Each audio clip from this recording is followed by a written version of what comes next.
माझं स्वप्न साकार नाही, तुमचं स्वप्न साकार झालं. गेली 20-25 वर्ष ज्या गोष्टीसाठी मी झटलो त्या गोष्टीला आज चांगला दिवस मला मिळाला. आज FIS सर्टिफिकेट ज्यासाठी एवढे दिवस थकलेलं होतं ग्राउंडचं काम ते आज पूर्ण झालं. याचा खरोखर माझ्या डोळ्यात पाणी यायला लागले, असं वाईट वाटलं, आनंद झाला.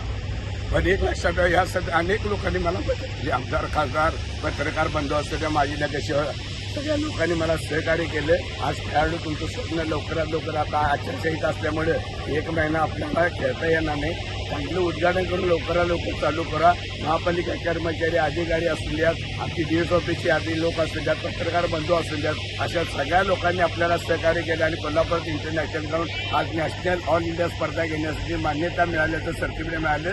त्याबद्दल मला आनंद वाटला आणि तुमच्या खेळाडूचं स्वप्न झालं साकार. याचा मी परत एकदा सर्व लोकांचा आभार मानतो.